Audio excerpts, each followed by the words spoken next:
오늘은 계시록 21장 9절에서 27절까지의 말씀을 살펴보도록 하겠습니다. 오늘 함께 볼 말씀은 계시록 21장 9절에서 27절까지의 말씀 되겠습니다. 일곱 대접을 가지고 마지막 일곱 재앙을 담은 일곱 천사 중 하나가 나와서 내게 말하여 이르되 이리 오라. 내가 신부 곧 어린 양의 아내를 내게 보이리라 하고 성령으로 나를 데리고 크고 높은 산으로 올라가 하나님께로부터 하늘에서 내려오는 거룩한 성 예루살렘을 보이니 하나님의 영광이 있어 그 성의 빛이 지극히 귀한 보석 같고 벽옥과 수정같이 막더라. 크고 높은 성곽이 있고 12문이 있는데 문에 12천사가 있고 그 문들 위에 이름을 썼으니 이스라엘 자손 12지파의 이름들이라. 동쪽에 세 문, 북쪽에 세 문, 남쪽에 세 문, 서쪽에 세 문이니 그 성의 성곽에는 12기초석이 있고 그 위에는 어린 양의 12사도의 12 이름이 있더라. 내게 말하는 자가 그 성구와 그 문들과 성곽을 측량하려고 금 갈대자를 가졌더라. 그 성은 네모가 반듯하여 길이와 너비가 같은지라. 그 갈대자로 그 성을 측량하니 12,000 스타디온이요 길이와 너비와 높이가 같더라. 그 성곽을 측량하매 144 규빗이니 사람의 측량 곧 천사의 측량이라. 그 성곽은 벽옥으로 쌓였고 그 성은 정금인데 맑은 유리 같더라. 그 성의 성곽의 기초석은 각색 보석으로 꾸몄는데 첫째 기초석은 벽옥이요 둘째는 남보석이요 셋째는 옥수요 넷째는 녹보석이요 다섯째는 홍만호요 여섯째는 홍보석이요 일곱째는 황옥이요 여덟째는 노곡이요 아홉째는 담황옥이요 열째는 비취옥이요 열한째는 청옥이요 열두째는 자수적이라. 그 12문은 12진주니 각 문마다 한 개의 진주로 되어 있고 성의 길은 맑은 유리 같은 정금이더라. 성 안에서 내가 성전을 보지 못하였으니 이는 주 하나님 곧 전능하신 이와 및 어린 양이 그 성전이심이라. 그 성은 해나 달의 비침이 쓸데없으니 이는 하나님의 영광이 비치고 어린 양이 그 등불이 되심이라. 만국이 그 빛 가운데로 다니고 땅의 왕들이 자기 영광을 가지고 그리로 들어가리라. 낮의 성문들을 도무지 닫지 아니하리니 거기에는 밤이 없음이라. 사람들이 만국의 영광과 존귀를 가지고 그리로 들어가겠고 무엇이든지 속된 것이나 가증한 일 또는 거짓말하는 자는 결코 그리로 들어가지 못하되 오직 어린 양의 생명책에 기록된 자들만 들어가리라. 아멘. 오늘 본문은 죄악의 성 바벨론과 대칭되는 거룩한 성 예루살렘에 관한 설명입니다. 이 거룩한 성 새 예루살렘은 구약적 개념으로서의 지상의 예루살렘 성이 아닙니다. 그림자였던 그 구약의 예루살렘 성이 지향하던 원형으로서의 예루살렘 성, 곧 영원한 하나님의 나라 안에 세워진 완전한 예루살렘 성을 가리킵니다. 이 성은 구원받은 성도들의 교회의 공동체를 상징하기도 하며 동시에 그들이 거할 하늘나라에서의 중심 처소를 의미하기도 합니다. 말하자면 이 성은 성도들 자신이기도 하면서 동시에 성도들이 복된 삶을 누릴 터전이기도 한 것이죠. 오늘 본문은 이런 새 예루살렘 성의 기원과 모양과 규모를 묘사해주고 있습니다. 먼저 9절에서 천사는 사도 요한에게 신부 곧 어린 양의 아내를 내게 보이리라고 말합니다. 여기서 어린 양은 말할 것도 없이 예수 그리스도를 가리키며 신부와 아내는 성도들의 공동체를 의미합니다. 다음으로 10절에서 사도는 자신이 성령에 이끌려 크고 높은 산에 올라가 하나님께로부터 하늘에서 내려오는 거룩한 성 예루살렘을 보았다고 말합니다. 이 설명을 통해 우리는 거룩한 성 예루살렘의 기원은 하나님 자신인 것을 알게 되지요. 이 하나님 나라의 공동체는 하나님에 의해 성취된 것이라는 말입니다. 하나님께로부터 하늘에서 내려왔다는 말이 바로 그런 의미인 것이죠. 이어서 11절에서부터 21절까지 사도는 자신이 본 거룩한 성 예루살렘의 모습을 서술하는데요. 11절에서 사도는 하나님의 영광이 있어 그 성의 빛이 지극히 귀한 보석 같고 벽옥과 수정같이 막더라라고 말하고 있습니다. 즉 예루살렘 성이 아름다운 빛을 발하고 있는데 그 빛은 자체적으로 발광되는 빛이 아니라 하나님의 영광을 투영한 빛이라는 것입니다. 이런 모습은 23절에서 더욱 명확히 밝혀지고 있는데요.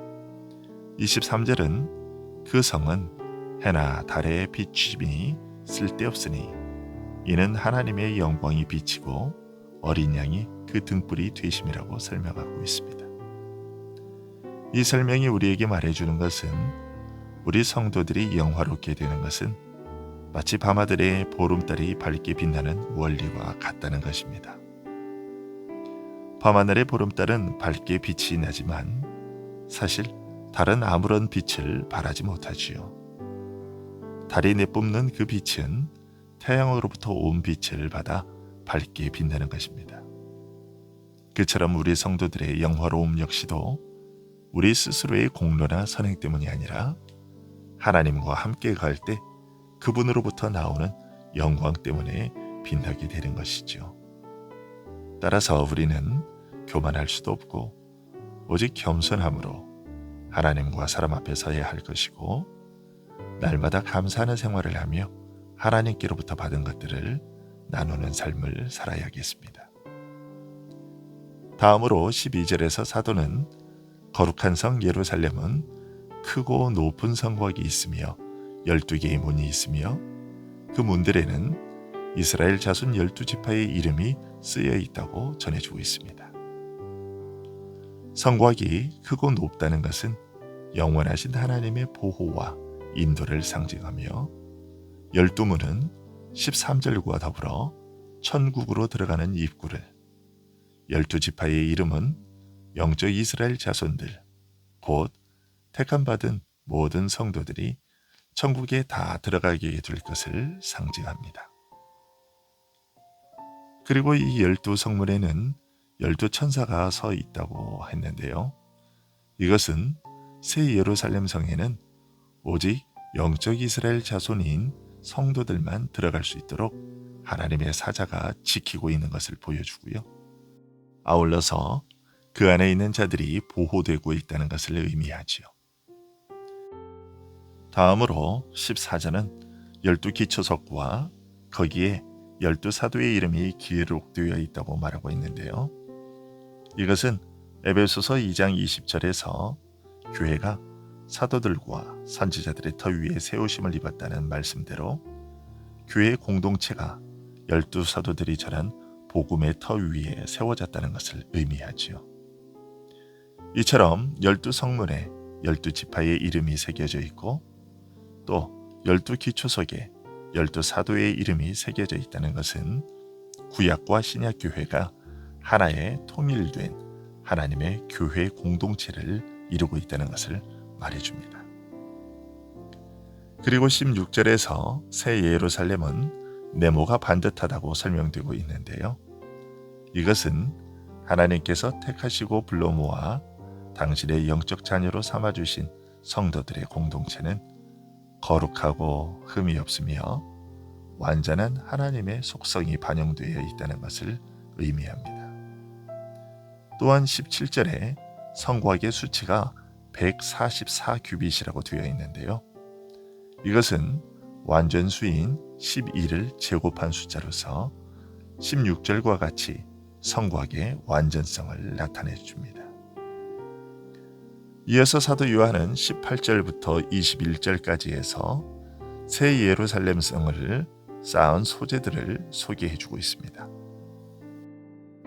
이 재료들은 모두 이 세상에서 가장 귀한 것으로 여겨지는 보석들로서 이것은 하늘나라에서의 성도와 성도의 삶이 빛나는 보석과 같이 찬란하고 고귀하며 영구하다는 것을 상징해 주는 것입니다.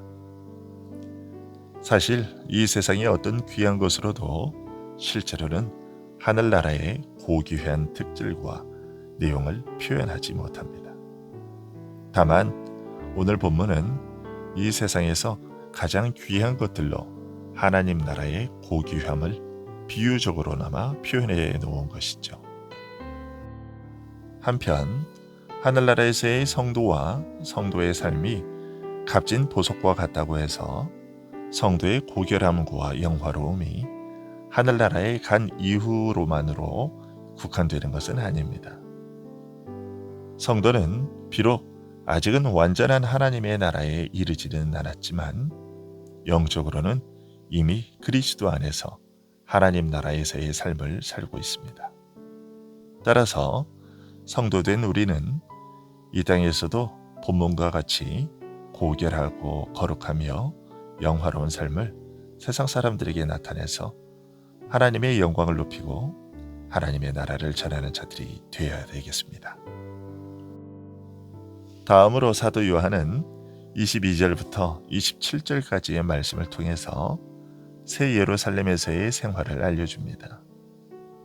본문의 설명에 의하면 먼저 천국에서는 언제나 하나님과 동거하고 동행하며 살기 때문에 그곳에는 이 땅의 예루살렘에 있던 것과 같은 하나님이 특별히 임재하시는 장소로서의 성전이 필요가 없습니다. 22절에 성 안에서 내가 성전을 보지 못하였으니 이는 주 하나님 곧 전능하신 이와 및 어린 양이 그 성전이심이라는 말이 그것이죠. 또한 천국에서는 어두운 생활이 전혀 없습니다. 즉 악이 없다는 것이죠.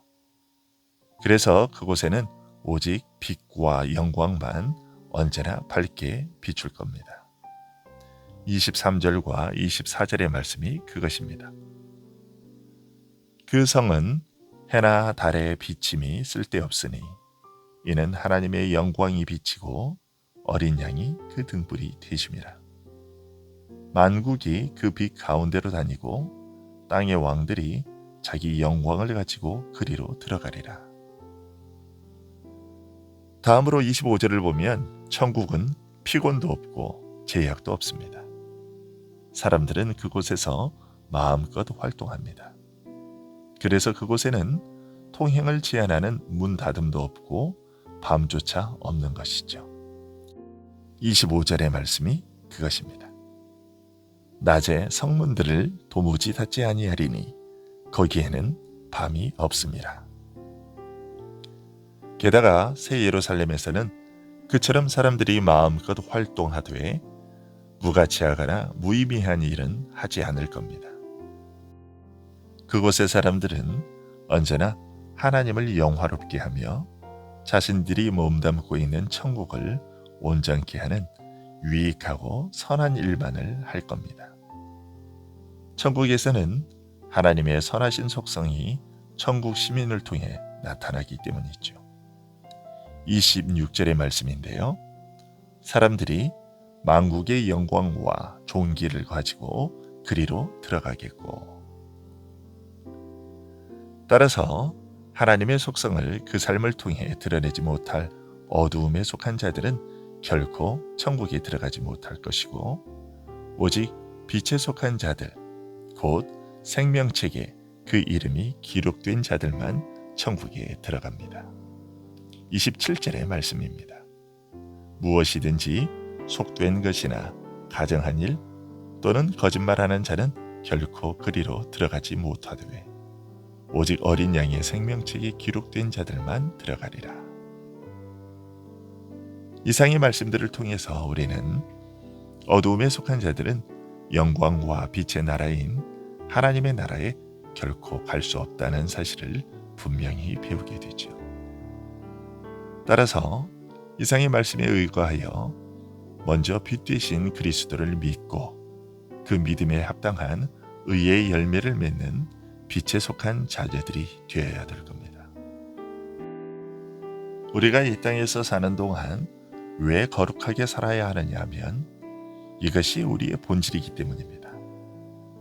우리가 이 땅에 사는 동안 완전히 의로운 상태로 살지는 못하지만 예수 그리스도를 믿고 구원을 얻은 우리들의 삶의 본질이 오늘 본문에서 얘기하고 있는 천국 백성들의 삶이기 때문에 그렇습니다. 이 본질을 이 땅에서 그대로 구현해내는 것이죠.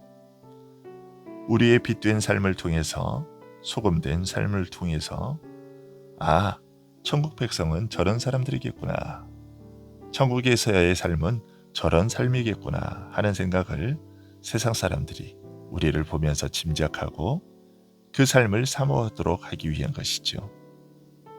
오늘도 우리가 이와 같은 삶을 사는 데에 주저함이 없어야겠습니다.